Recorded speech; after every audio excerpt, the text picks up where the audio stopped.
Ukraine और रूस के बीच युद्ध की शुरुआत हो चुकी है। तमाम लोगों के जहन में अभी तक ये जानने की उत्सुकता बनी हुई है कि आखिर यूक्रेन और रूस की लड़ाई की असली वजह क्या है।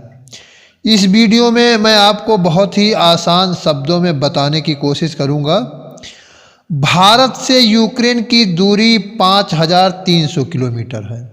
क्षेत्रफल के हिसाब से 6,03,628 वर्ग किलोमीटर के इलाके में फैला यूक्रेन यूरोप का दूसरा सबसे बड़ा देश है, जबकि क्षेत्रफल के लिहाज से सबसे बड़ा देश रूस है। यूक्रेन के पूर्व और उत्तर पूरब में रूस है और उत्तर में ही बेलारूस है, जिसने खुलकर रूस का साथ दिया है। पश्चिम में पोलैंड, स्लोवाकिया और हंगरी है।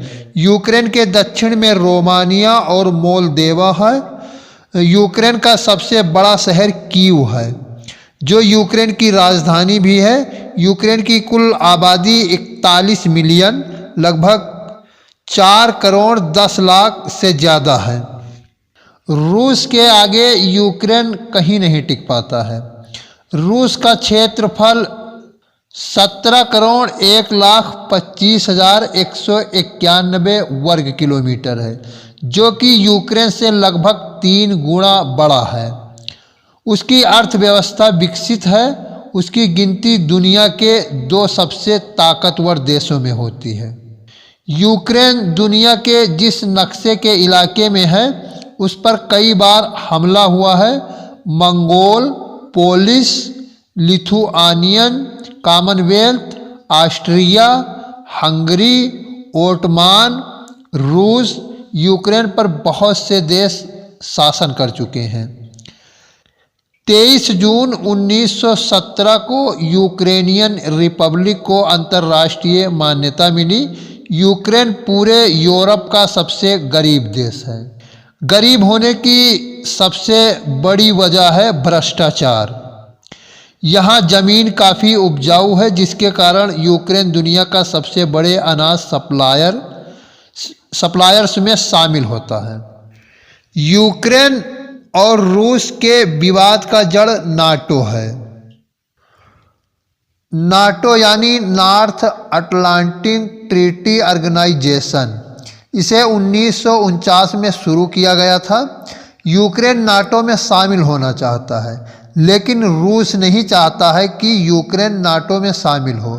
तनाव यहीं से शुरू हुआ और अंजाम युद्ध तक आ पहुंचा। अब यह समझना जरूरी है कि यूक्रेन और रूस विवाद में नाटो की एंट्री कहां से हुई और रूस यूक्रेन के लिए इतना पागल क्यों है। 1939 से 1945 के बीच दूसरा विश्व युद्ध हुआ। इसके बाद सोवियत संघ ने पूर्वी यूरोप के इलाकों से सेनाएं हटाने से इनकार कर देता है। 1948 में बर्लिन को भी घेर लिया। इसके बाद अमेरिका ने सोवियत संघ की विस्तारवादी नीति को रोकने के लिए 1949 में नाटो की स्थापना की।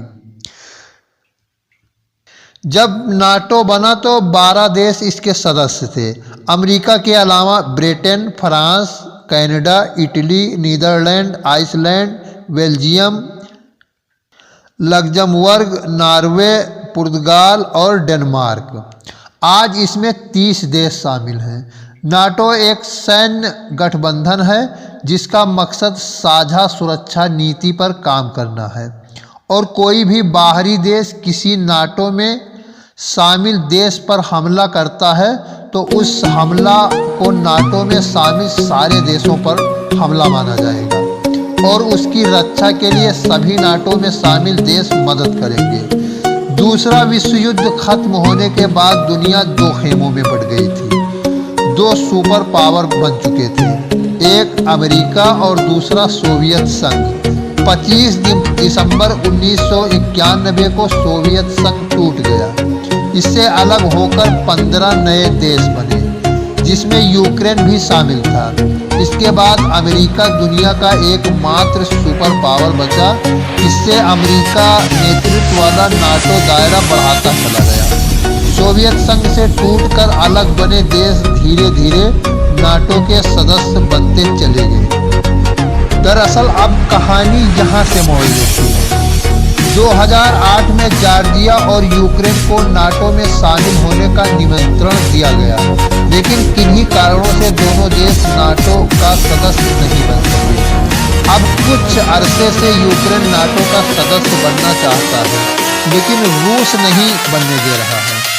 दरअसल रूस के राष्ट्रपति को यह चिंता सता रही है कि अगर यूक्रेन नाटो का सदस्य बन जाता है तो रूस पूरी तरह नाटो के सदस्यता में आने वाले देशों से घिर जाएगा और उसे यह गंवारा नहीं है। रूस के शासक पुतिन का तर्क है कि अगर यूक्रेन नाटो में शामिल होता है तो भविष्य में नाटो देश की मिसाइलें यूक्रेन की धरती पर फिट की जा सकेगी, जो रूस के लिए बड़ी चुनौती हो सकती है। इसके अलावा समय समय पर पुतिन कहते रहे हैं कि यूक्रेन भाषा और राजनीतिक नजरिए से रूस का ही हिस्सा है। पुतिन यूक्रेन के नाटो में शामिल न होने की गारंटी मांग रहे हैं। वो कह रहे हैं कि हमें कोई बात नहीं करनी है, हमें सिर्फ गारंटी चाहिए कि भविष्य में यूक्रेन नाटो में शामिल नहीं होगा। बस इसी बात को लेकर रूस यूक्रेन पर बम बरसा रहा है। हालांकि अमेरिका यूक्रेन के समर्थन में दिख रहा है। भारत अमेरिका और रूस दोनों के करीब है। अमेरिका चाहता है भारत उसका समर्थन करे, लेकिन भारत की रणनीतिक साझेदारी रूस के साथ बहुत अधिक है। इधर चीन के साथ सीमा पर तनाव के बीच भी भारत के लिए रूस का समर्थन जरूरी है। ऐसे में भारत का किसी एक का पक्ष लेना बेहद मुश्किल है। तो उम्मीद है कि आप समझ गए होंगे कि रूस यूक्रेन पर क्यों हमला कर रहा है। अगली वीडियो में हम ये बताने की कोशिश करेंगे कि दुनिया में कौन से देश किसके साथ हैं और विश्व युद्ध का खतरा क्यों मंडरा रहा है। तो इसी के साथ दीजिए इजाज़त। बहुत बहुत शुक्रिया। कहानी सुनाने का उद्देश्य किसी को डराना नहीं है, किसी को पैनिक करना नहीं है। कहानी सुनाने का उद्देश्य सिर्फ आपको जागरूक करना था। तो सतर्क रहें, सावधान रहें, अपना और अपनों का ख्याल रखें। जय हिंद, जय भारत।